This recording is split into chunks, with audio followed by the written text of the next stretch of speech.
मेरे प्यारे मित्रों, आज मैं आपके सामने लैंग्वेज से रिलेटेड कुछ सवाल रखने जा रहा हूँ। मित्रों, किसी भी कॉम्पिटिटिव एग्ज़ाम में जो भी आप एग्ज़ाम देने वाले हैं हाल फिलहाल में, चाहे वो बीपीएससी टीआरई 4 हो, बीपीएससी टीआरई 5 हो, या स्टेट का हो, बीएड का हो, सीटेट का हो, या बिहार पुलिस का हो, या आने वाले भविष्य में जो भी जीडी वगैरह का एग्ज़ाम होगा वो मित्रों, या और किसी भी प्रकार का ऑल कॉम्पिटिटिव में लैंग्वेज से सवाल पूछे जाते हैं, नेसेसरी पूछे जाते हैं। लैंग्वेज का सवाल जो होता है अनिवार्य रूप से आते हैं।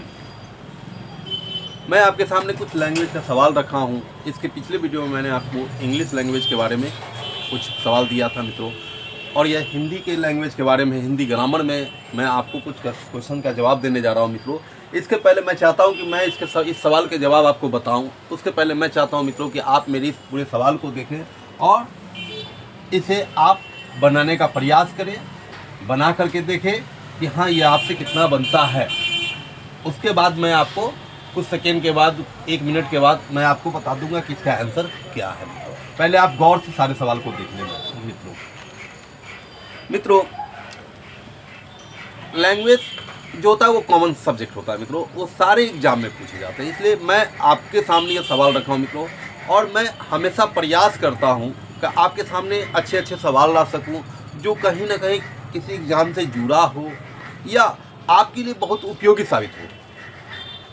मित्रों, मैं सवाल तो बताता ही हूँ और उसके साथ साथ छोटा छोटा कंटेंट भी बताता हूँ कि उसमें वो जो शब्द आया है तो उसका क्या मतलब है। यानी मैं हमेशा प्रयास करता हूँ कि आपको बेसिक से उठा सकूँ। मैं दोनों टाइप का बात आपके सामने रखता हूँ मित्रों। इसका डिस्क्राइब भी बताता हूँ और उसका शॉर्टकट भी बताता हूँ। मैं किसी भी चीज़ को, अब जैसे मित्रों मान लीजिए कि मैंने यहाँ पे प्रयोग किया क्या कि प्रत्यय क्या होता है, तो मैंने यहाँ पे उपसर्ग क्या होता है, प्रत्यय क्या होता है, यानी कि उसका जो बेसिक होता है मैं साथ में लेकर के नोट्स के रूप में आपको बताते ही चलता हूँ। तो मित्रों, मैं प्रयास करूँगा कि आप लोगों ने बनाया होगा। अब मैं इसको आपके सामने बताने जा रहा हूँ। मित्रों, आप ध्यान दें, निम्नलिखित में से कौन सा हासिल शब्द का पर्यायवाची नहीं है। मित्रों, हासिल का मतलब क्या होता है मित्रों? कहता है कि ना मुझे ये हासिल होगा, अचीवमेंट, प्राप्त होना, लाभ होना, लब्ध होना, ये सब मेरा हासिल शब्द है मित्रों। तो पर्यायवाची शब्द हासिल का नहीं होगा। मेरा सवाल इस प्रकार है कि पर्यायवाची यानी निम्नलिखित में से कौन सा हासिल शब्द का पर्यायवाची नहीं है। तो मित्रों, मेरे सामने 4 ऑप्शन है: गवाना, प्राप्त, लब्ध, एक से अधिक, इनमें से कोई नहीं। तो मित्रों, हम देखेंगे कि इसमें जो है कि आपके सामने, तो कैसे आपके सामने जो ये 4 सवाल आया, गवाना, प्राप्त, लब्ध, एक से अधिक और इनमें से कोई नहीं। तो मित्रों, हम ध्यान देंगे कि आप जो है इसमें से पहचाने कि कौन सा जो है हासिल शब्द का पर्यायवाची नहीं है। तो देखिए, गवाना, हासिल का मतलब क्या होता है? लाभ होना, अचीवमेंट होना, प्राप्त होना, लब्ध होना, उपलब्धि होना, है ना। लेकिन यहाँ पे कहता है गवाना। तो आप यहाँ पहला ही ऑप्शन देख लीजिए कि आपको वो मित्रों क्या है, गवाना जो है वो आपका हासिल का पर्यायवाची शब्द नहीं है। पहला शब्द ही मिल गया मित्रों। आगे चलते हैं, प्राप्त। तो प्राप्त तो हासिल ही होता है मित्रों, यानी प्राप्त होना यानी हासिल होना, यानी इसका पर्यायवाची शब्द है। लब्ध, तो लब्ध भी मित्रों क्या, उपलब्ध, यानी कि ये भी आपका क्या है मित्रों, इसका लाभ सूचक शब्द है, यानी ये भी इसका पर्यायवाची है। तो इसमें से केवल एक ऐसा शब्द है गवाना जो इसका पर्यायवाची शब्द नहीं है। इसका आंसर क्या हो जाएगा मित्रों? गवाना, क्योंकि इनमें से एक से अधिक भी तो नहीं मिला और इनमें से कोई ऐसा भी तो नहीं है कि कोई नहीं है, एक तो है पहला ऑप्शन। तो इसमें हो गया मित्रों क्या, हमारा ऑप्शन हो गया 1 नंबर गवाना आंसर। दूसरा क्वेश्चन है मित्रों, मैं नीर भरी दुख की बदली, यह काव्य पंक्ति किनकी है? मैं नीर भरी दुख की बदली।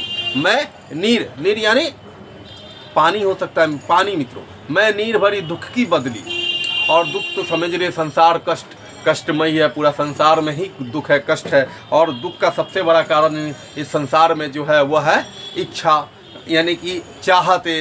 इंसान अगर इच्छाहीन हो जाए तो सारे कष्ट, यानी इसीलिए कहा जाता है संतोषम परम दुखम, यानी आपके अंदर अगर संतोष है तो संसार का सारा सुख है, सारा खुशियाँ है। अगर आप सब कुछ खो दिए हैं तो आपसे भला कोई कुछ संसार में खुशी हो ही नहीं सकता। तो इस संसार में अगर आप हैं, मोह माया है तो कष्ट है, कष्ट ही है, यानी ये संसार ही कष्टमयी है। तो देखेंगे मित्रों, कि मैं नीर भरी दुख की बदली, यह काव्य पंक्ति किनकी है। काव्य पंक्ति यानी कि इसकी रचना किसने किया मित्रों, तो हम देखते हैं गजानन माधव मुक्तिबोध, सुमित्रा नंद पंत, महादेवी वर्मा, उपयुक्त में से एक से अधिक, इनमें से कोई नहीं। तो मित्रों मैं नीर भरी दुख की बदली, यह काव्य पंक्ति किनकी है, तो महादेवी वर्मा जी की है मित्रों, महादेवी वर्मा जी की है। तो यह क्योंकि मैं नीर भरी दुख की बदली, यह जब आप काव्य कविता पढ़ेंगे मित्रों तो आपको पता चलेगा कि मैं जो है कि यह महादेवी जी की वर्मा जी की रचना है मित्रों।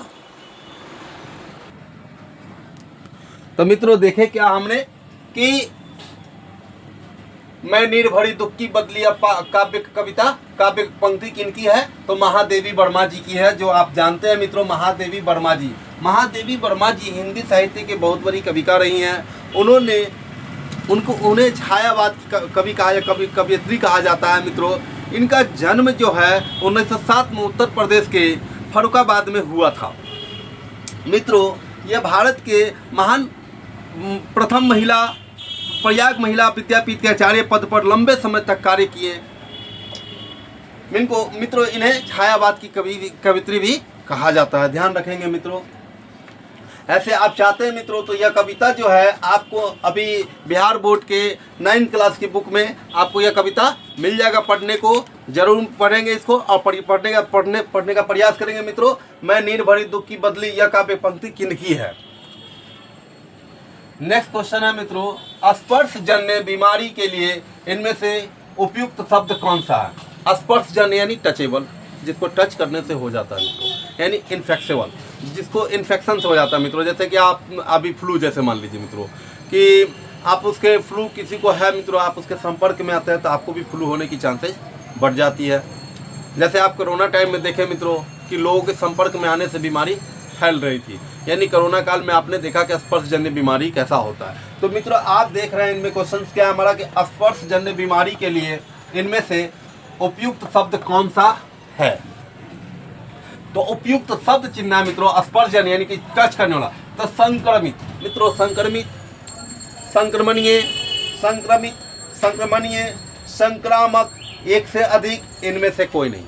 तो मित्रों देखेंगे कि अगर संक्रमित, संक्रमणीय और संक्रामक इस तीनों में देखा जाए तो सबसे बेस्ट संक्रामक है मित्रों। क्यों कि संक्रमित तो हो गया यानी उसको संक्रमण लग चुका है, तो यह स्पर्शजन्य बीमारी नहीं हो तो बीमारी फैल चुका है, मिल चुका है उसको। संक्रमणीय हम तो जान रहे कि वो संक्रमणीय है, उसको टच करेंगे हो जाएगा। नहीं, संक्रामक है, ये सही है, शुद्ध है। संक्रामक स्पर्शजन्य बीमारी के लिए उपयुक्त शब्द कौन सा होगा, संक्रामक, यानी सबसे शुद्ध और सबसे निकट और सबसे सेटिस्फाइड वर्ड है संक्रामक। यह एक से अधिक इनमें से नहीं। तो मित्रों इसका आंसर 3 नंबर हो जाएगा, संक्रामक। नेक्स्ट बात करेंगे मित्रों कि निम्नलिखित में से कौन सा शब्द तत्सम है। तत्सम, तो मित्रों सबसे पहले यह तो जाने कि तत्सम होता क्या।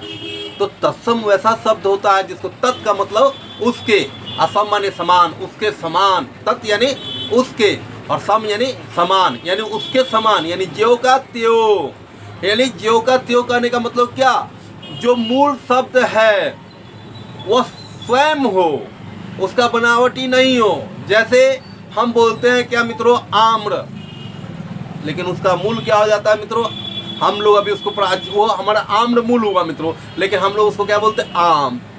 ठीक है मित्रों। जल पानी, तो जल पानी से संबंध नहीं मित्रों। तो जो मूल जो संस्कृत से आया हो, जो संस्कृत से आया हो उसको हम लोग तत्सम शब्द भी बोलते हैं मित्रों। तत्सम यानी तत् यानी उसके, सम यानी समान।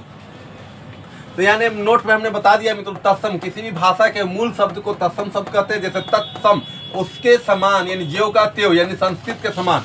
जैसे एग्जाम्पल है मित्रों आम्र, आम, घोटक, घोड़ा, ये सब हमारा संस्कृत वर्ड है मित्रों, यानी तत्सम है। और यह हमारा हिंदी है जो आज का है, जो खड़ी बोली के रूप में या जो बन करके आया, जिसमें व्याकरण शुद्धिकरण आया। संस्कृत में व्याकरण शुद्धिकरण के साथ है मित्रों, लेकिन यह हिंदी शब्द में आ जाता है और यह संस्कृत शब्द यानी ये मूल शब्द है, इसी से इसकी उत्पत्ति हुई है, इससे इसकी उत्पत्ति हुई है मित्रों।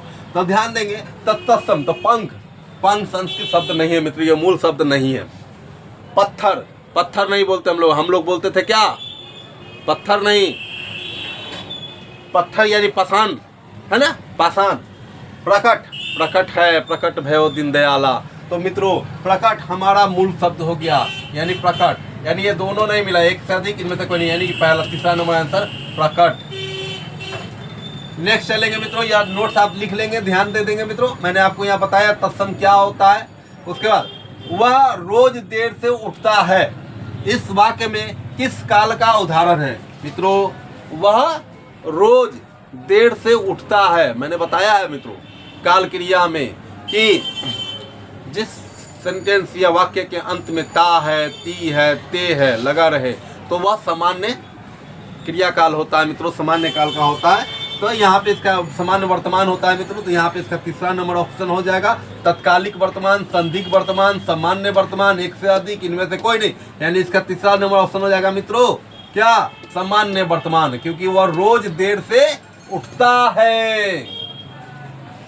नेक्स्ट मित्रों, जिस क्रिया का फल कर्ता पर न पढ़कर कर्म पर पड़े उसे कौन सा क्रिया कहते हैं? सक्रमक क्रिया, आक्रामक क्रिया, पूर्वकालिक क्रिया, एक से अधिक, इनमें से कोई नहीं। मित्रों जिस क्रिया का फल कर्ता पर न पढ़कर कर्म पर पड़े उसे कौन सी क्रिया कहते हैं? तो सक्रमक क्रिया कहते हैं। ये याद ही कर लीजिए मित्रों, क्योंकि सक्रमक क्रिया का ये डिफिनीशन है, या क्वेश्चन नहीं, एक डिफिनीशन है, परिभाषा ही है कि सक्रमक क्रिया किसे कहते हैं? तो सक्रमक क्रिया जिस क्रिया का फल कर्ता पर न पढ़ के कर्म पर पड़े उसे संक्रामक क्रिया कहते हैं।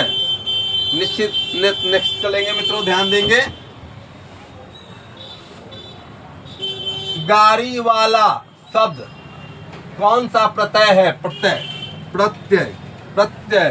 तो प्रत्यय पहले जानिए मित्रों कि प्रत्यय क्या होता है। प्रत्यय जिस शब्द के अंत में, जिस मूल शब्द के अंत में किसी शब्दांश को जोड़ा गया है, यानी किसी शब्दांश को किसी मूल शब्द के अंत में जोड़ा गया है। नोट्स में मैंने बताया मित्रों प्रत्यय वह शब्दांश है, वह शब्द का अंश है, वह शब्दांश है जो किसी मूल शब्द के अंत में जोड़ा गया है, जो किसी शब्द के अंत में जोड़ा गया है। यानी प्रति यानी साथ, और अय का मतलब होता है चलने वाला, साथ चलने वाला, सॉरी हाँ साथ चलने वाला, तो उसे हम लोग क्या बोलते हैं? प्रत्यय बोलते हैं। यानी कि वैसा शब्द जो किसी, वैसा शब्दांश जो किसी शब्द के अंत में जोड़ा जाता है।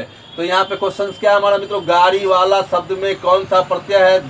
री वाला, गाड़ी वाला, एक से अधिक, इनमें से कौन है? तो देखिए मित्रों गाड़ी वाला में अंत में क्या जोड़ा गया है? वाला जोड़ा गया है। गाड़ी वाला में अंत में क्या जोड़ा गया? वाला जोड़ा गया। तो कौन सा प्रत्यय होगा? तो यहाँ पे वाला प्रत्यय होगा मित्रों। वाला प्रत्यय क्या हो गया? वाला, क्योंकि प्रत्यय का डिफिनेशन क्या बताया? प्रत्येक वह शब्दांश, प्रत्यय वह शब्दांश है जो किसी शब्द के अंत में जोड़ा जाए। तो इस तरह हमारा यहाँ पे आंसर क्या हो जाएगा मित्रों? तीसरा नंबर ऑप्शन हो जाएगा वाला। आप अच्छे से समझे होंगे मित्रों प्रत्यय।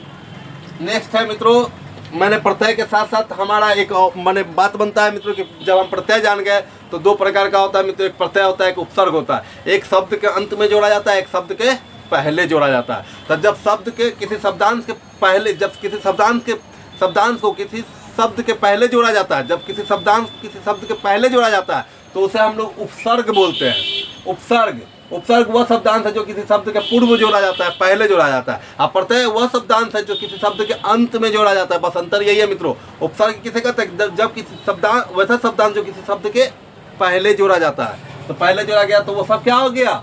वो सब हमारा उपसर्ग हो गया, और अंत में जो जोड़ा गया वो सब हमारा प्रत्यय हो गया। तो प्रत्यय का एग्जाम्पल आप देखिए लिए मित्रों, है ना?